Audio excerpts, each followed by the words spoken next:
આ જળ, આ જંગલ, આ જમીનનું જો કોઈ રક્ષણ કર્યું હોય અત્યાર સુધી, આ પ્રકૃતિનું કોઈ જો રક્ષણ કર્યું હોય તો એ આદિવાસી સમાજે કર્યું છે અને એના જ કારણે આજે બિન આદિવાસી જીવી રહ્યા છે.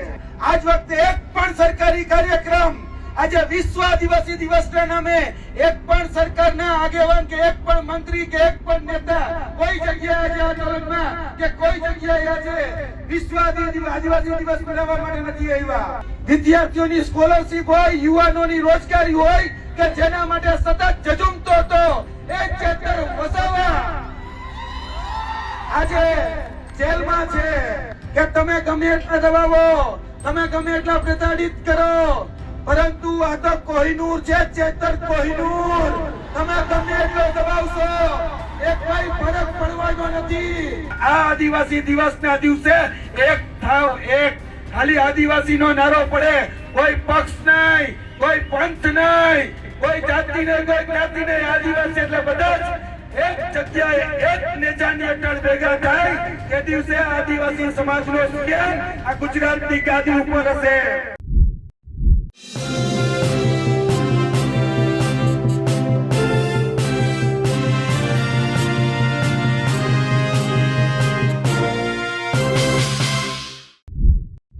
આદિવાસી દિવસ નિમિત્તે આમ આદમી પાર્ટીના નેતા યુવરાજસિંહ જાડેજાની સભા યોજાઈ, જ્યાં તેમણે ચેતર વસાવાના સમર્થનમાં વાત કરી તો ચેતર વસાવાને આદિવાસી સમાજના કોહિનૂર ગણાવ્યા.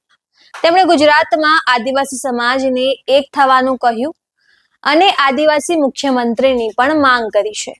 નમસ્કાર, હું છું ચંદ્રિકા પુત્ર નિરાલી મહેરિયા. તો આવો સાંભળીએ યુવરાજસિંહ જાડેજાએ વધુમાં શું કહ્યું. જોહર, જય આદિવાસી. આજ રોજ વિશ્વ આદિવાસી દિવસના દિવસે જ્યારે આપણે બધા ભેગા થયા છીએ ત્યારે જેના લોહીમાં સ્વાભિમાન છે, યુનો દ્વારા ઘોષિત જે વિશ્વ આદિવાસી દિવસ છે, ત્યારે મારે બે ત્રણ વાત આપના સમક્ષ મૂકવી છે કે આ આદિવાસી દિવસ ખાલી આદિવાસી માટે નથી, પરંતુ જે બિન આદિવાસી છે એને પણ આ વિશ્વ આદિવાસી દિવસ મનાવવાની પહેલી જરૂરિયાત છે. કેમ કે આ પ્રકૃતિ, આ જળ, આ જંગલ, આ જમીનનું જો કોઈ રક્ષણ કર્યું હોય અત્યાર સુધી, આ પ્રકૃતિનું કોઈ જો રક્ષણ કર્યું હોય તો એ આદિવાસી સમાજે કર્યું છે અને એના જ કારણે આજે બિન આદિવાસી જીવી રહ્યા છે. આજે કહેતા દુઃખ થાય છે કે આપણે આ વિશ્વ આદિવાસી દિવસ મનાવીએ છીએ, પરંતુ આ નેતાઓ ક્યાં છે કે જે દર વખતે પોતાના દાયકાઓ કરતા હતા. આજ વખતે એક પણ સરકારી કાર્યક્રમ, આજે વિશ્વ આદિવાસી દિવસના નામે એક પણ સરકારના આગેવાન કે એક પણ મંત્રી કે એક પણ નેતા કોઈ જગ્યાએ આજે આંદોલનમાં કે કોઈ જગ્યાએ આજે વિશ્વ આદિવાસી દિવસ મનાવવા માટે નથી આવ્યા.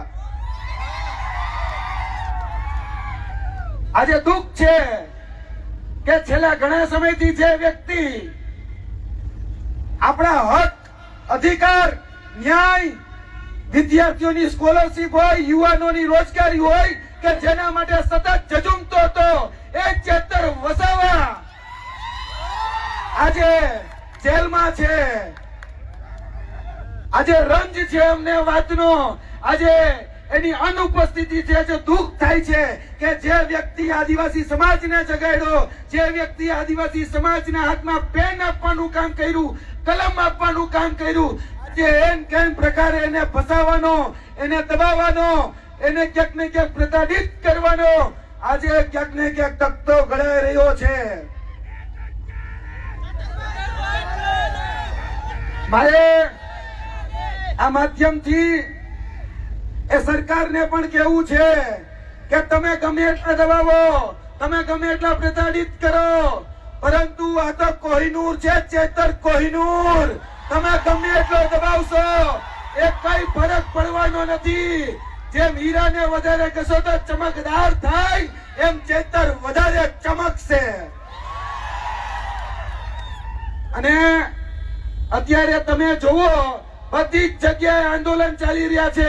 આપણું જ બાજુનું શાકબારા, ત્યાં આપણી જમીન ખેડવા માટે ક્યાંક ને ક્યાંક વન કર્મચારીઓ જે છે એ આપણા જમીન ઉપર કબજો કરવા આવી રહ્યા છે.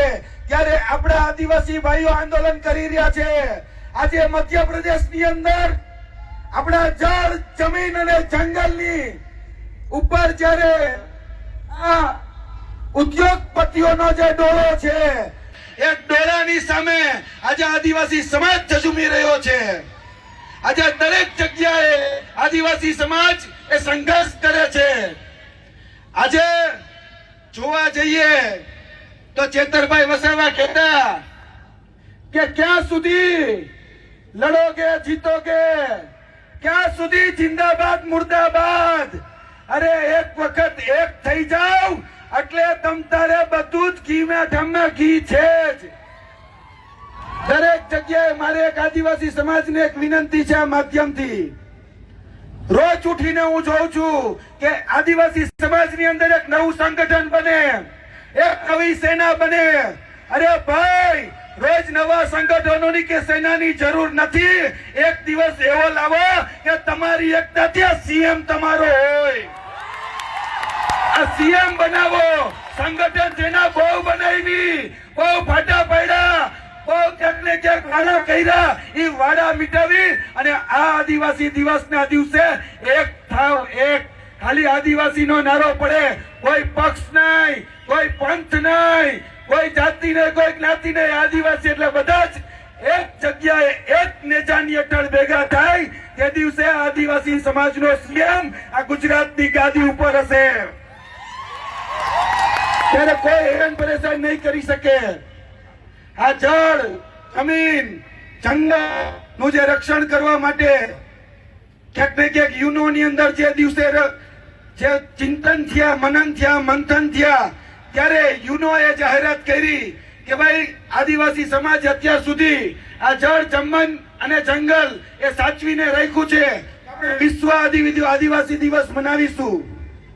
આજે વિશ્વ આદિવાસી દિવસ 9 સપ્ટેમ્બરના રોજ, ઓગસ્ટના રોજ મનાય છે, એમાં ના નથી. પરંતુ જેના કારણે આ જળ, જમીન અને જંગલ સચવાયેલું છે એ પોતાના હક, અધિકાર અને ન્યાયથી વંચિત છે. આજના દિવસે પણ એ પાછલી હરોળમાં છે. મિત્રો, ભેગા મળીને ચાલો લડાઈ લડીએ, એક સાથે લડાઈ લડીએ. તમારું કામ પણ રક્ષણ કરવાનું છે અને હું તો જાતે ક્ષત્રિય છું, તો ક્ષત્રિયનું કામ પણ રક્ષણ કરવાનું જ છે. કે રક્ષયતિ ક્ષત્રિય. અને ચેતર માટે તો હંમેશા હું કહું છું કે ચૈતર ચૂકે નહીં અને જાડેજો ઝૂકે નહીં. બધા જ ભેગા મળીને લડાઈ લડીએ અને જે અધિકારો, જે આપણે ક્યાંક ને ક્યાંક બોગસ પ્રમાણપત્રો, જે સાચા આદિવાસીના હક, અધિકાર જે લોકો તડપ મારી રહ્યા છે એની સામે લડીએ. આ જળ, જમીન અને જંગલ સામે લડીએ. આ બધી જ લડાઈ આપણે ભેગા થઈ આજે સંકલ્પ લેવાનો છે કે જે વિશ્વ આદિવાસી દિવસના નિમિત્તે આપણે બધા એક થઈ, એક નેજા હેઠળ આવી અને કોઈ પણ પક્ષ, કોઈ પણ પંથ બધું જ ભૂલી અને આ લડાઈ એક સાથે જે દિવસે લડીશું ને તે દિવસે મેં તમને કહી દીધું કે આપણે સીએમ બનાવીશું. હવે સીએમ બનાવવાની રાહમાં આવો. આપણે સીએમ બનાવવાનો છે. બાકી ચેતરભાઈ, दायरे में सिमट के आएगा, हर कवायद से हट के आएगा. आंधियों को जरा खबर कर दो, सर वापस पलट के आएगा. चेतर છે ચેતર. આંડુ પાંડુ ગાંડુ સમજે. અને આદરણીય ચેતરભાઈ વસાવાનો એક ડાયલોગ કે આંડુ પાંડુ ગાંડુ સમજે તો क्या सोचे था, नहीं लौटेंगे. अरे गलत, जब तक तोड़ेगा नहीं तब तक छोड़ेगा नहीं. તો જેમ તમે યુવરાજસિંહ જાડેજાની વાત સાંભળી, તમે આ મુદ્દે શું વિચારો છો અમને જરૂરથી કમેન્ટ કરીને જણાવજો. એ સિવાય તમે અમને અમારા ફેસબુક અને ઇન્સ્ટાગ્રામ પર પણ ફોલો કરી શકો છો. અત્યાર માટે બસ આટલું જ. ધન્યવાદ.